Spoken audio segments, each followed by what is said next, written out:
Good afternoon, 8th grade Bobcats. Mr. Flater here. Welcome back to what I hope will be a great week for each and every one of you here at the Helena Middle School. On today's Bob lesson, had a Bob lesson I didn't know I was going to do. Met up with a friend, the former HMS or Helena Hire, and we got into this conversation about this new career path that he's on. And we were having a really good conversation, and I said, hold on, grab my laptop. I said, let's get some of this on video. I think this would be a good, lots of good things we're talking about, specifically for those high-achieving 8th grade students you'll see here in a minute. Kind of the basis of what we talked about on this Bob lesson was pushing through barriers, persevering, really being honest with yourself and asking yourself, am I working as hard as I can to meet my goals and get to where I want to be in life? Setting goals, having a goal and going after it. Sometimes taking a step back and reevaluating things, and making a greater commitment than what you thought was possible when chasing those goals. So hope you guys enjoy it. Hope you guys have a great week. Hello, HMS Bobcats. 8th grade HMS Bobcats got a special Bob lesson. Didn't know I was doing this today. Sorry, Adam. Had to reel you into this. I want to introduce you guys to a fellow HMS Bobcat, fellow Helena High grad. Adam Keister, say hello to all the 8th graders out there. Hello, 8th graders. You remember your days at HMS? You remember when we first met? I vaguely do, but I think you got a good story. I remember it was the first day of 6th grade at HMS. It was me, you, Josh Keller, Brett Birmingham. Basketball on the basketball court, first day. It was kind of this almost machismo, like hierarchy thing that still goes on in the 6th grade. But enough of that. It's Christmas break. One of my favorite parts of Christmas break is you end up making your way back. Love catching up with you. I don't know if I've ever told you to your face this, but one of my favorite friends growing up, you were always your own person, doing your own thing. You were always like a next level thinker. And when I look back, now that we're in our 30s, I look back, always thought that was really cool. So, wanted to talk today. We got in this conversation, and I was like, I got to get this on video for all our Bobcats, but specifically some of our high-end thinkers here. Quickly give them a little history on your educational background, where you've been and where you're at now. Thanks for that introduction. You're welcome. As Kevin said, I went to HMS, great school. We continued on to Helena High School. That was a lot of fun. Played basketball together. Mm-hmm. They were trying to talk me into play football. I kept playing soccer. You were an all-state soccer player, so I understood. Okay. And so afterward, I went on to University of Montana. Studied anthropology, biology. Had a good experience there. I worked for the Forest Service. I remember that. Sort of finished out my time training with the smoke jumpers. And afterward, decided grad school was for me. So decided to go ahead and apply, was accepted into University of Minnesota, School of Public Health.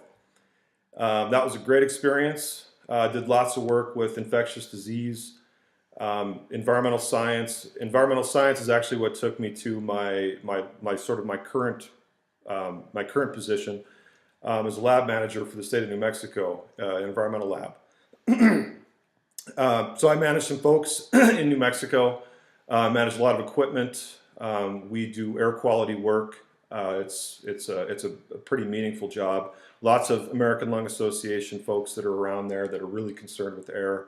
There was people that ended up with tuberculosis in the 40s and 50s, so there were sanitariums in New Mexico, and so there's a very strong lobby for good, healthy, clean air. After several years of doing that, what had always been percolating around in my head was perhaps something more medical, where I was having an opportunity to have a little bit more one-on-one interaction with people. So you always knew you were like in the STEM area? I'd always spent my time doing science, technology, engineering, math, something along those lines. And the lab work was great. I really found that was a fulfilling position. But I had always had the desire. So not too long ago, was accepted to medical school. This was after a lot of work, doing some doing some prerequisite work as I was involved in a career. So to kind of bring these guys back, you and I had been in conversation. It seemed like this was your thing. You know, the last couple of years, it was probably like 2 years ago when you were like, yeah, I think I'm going to go into med school or apply for it at probably, we were, I don't know, 36 at that time, which is a little later Yep. in life than your normal graduate or med school program. And one of the things that sparked this conversation that I would love for you to talk to our students about is you applied for University of New Mexico, didn't get in. You applied a second time interview, didn't get in. I may have that a little off. And then third time you finally cracked the code. That's you right. got into med school. Yep. You're going to start in July.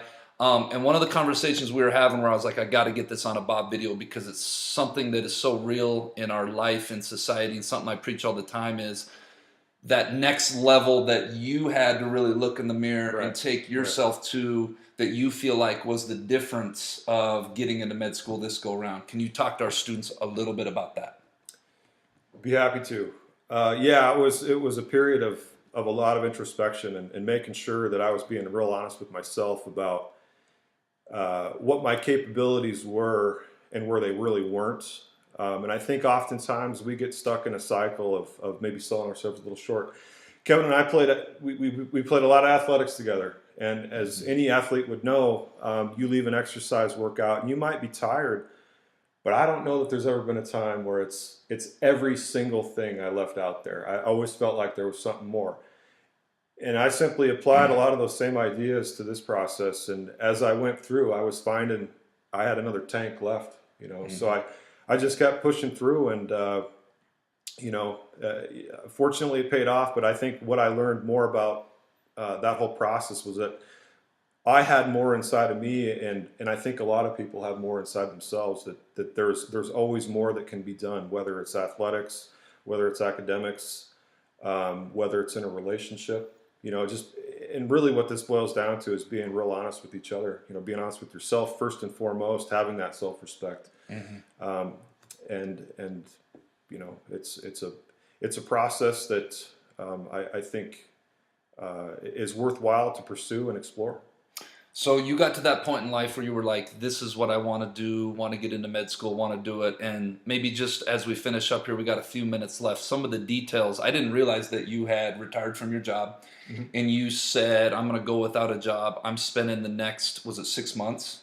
6 months studying and putting your all into it. And you said you went from like 50th percentile on the MCATs, which MCATs is like a pre-test that you have to take that's all STEM science oriented, to which is a major indicator whether you're going to get into med school or not. And you took that 6 months and just dedicated your whole being to it. And in the last time you took it, you made the 70th percentile. But it wasn't only that. It was studying for the MCAT. It was retaking graduate level classes at the University of New Mexico, classes that you are already taken. It was just thinking and studying things deep for getting prepared for the interview process. Real quick, take a minute and maybe share with the students what that looked like.